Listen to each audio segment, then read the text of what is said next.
नदिया के नकाशीपाड़ा थाने के बीरपुर इलाके में कांग्रेस के पंचायत सदस्य को गोली मारने की कोशिश की गई। हालांकि निशाना चूकने से वह बच गया, लेकिन इसके बाद कांग्रेस पंचायत सदस्य की पिटाई की गई और उसके घर में तोड़फोड़ भी की गई।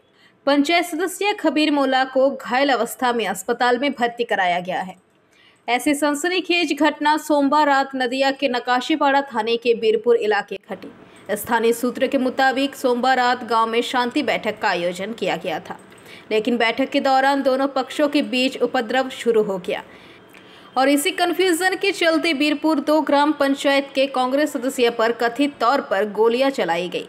वही कांग्रेस का आरोप है कि इस घटना में सीधे तौर पर तृणमूल आश्रय प्राप्त उपद्रवियों का है।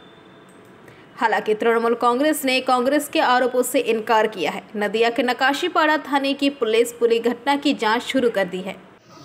आज के আমাদের बीरपुर 2 সেখানে একটা ছোট সালিসি সভাকে কেন্দ্র করে একটা স্থানীয়ভাবে গন্ডগোল হয় এবং সেখানে আমাদের দেখতে পাচ্ছেন আমাদের জাতীয় কংগ্রেসের যে নির্বাচিত পঞ্চায়েত সদস্য তার উপরে তৃণমূল আশ্রিত দুষ্কৃতীরা সেখানে তার উপরে চড়াও হয়, তার বাড়ি ভাঙচুর করা হয়, তার বাড়ির লোকজনকে মারা হয় এবং সেখানে তারা আগ্নেয়াস্ত্র নিয়ে গুলি চালায়, গুলি হাতের সাইড দিয়ে গেছে এবং মারধর করা হয়েছে। সেই অবস্থায় আজকে আমরা তাকে এখানে হসপিটালে নিয়ে এসেছি, তার পরিবারের লোকজনও আছে।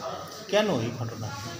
এখানে আপনারা জানেন যে বীরপুর 2 যখন পঞ্চায়েত ভোট হয়েছিল সেখানেও তারা লুট ছাপ্পা করে তাদের পঞ্চায়েত ভোট দখল নিতে হয়েছিল।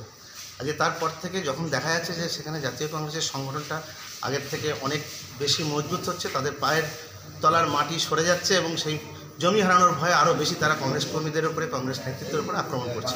এর আগেও নাকাশিপাড়ার হরনগর গ্রামে দেখেছেন বিভিন্ন জায়গায় সেখানে কংগ্রেস কর্মী, কংগ্রেস নেতৃত্বের উপরে গুলি চালানোর ঘটনা ঘটেছে। আজও তার ব্যতিক্রম হয়নি এবং ভোট যত এগিয়ে আসছে তত তৃণমূল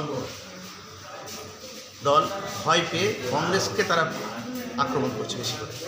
ওনার নাম খবির মোল্লা, আমাদের বীরপুর 2 নির্বাচিত সদস্য। আপনার নাম?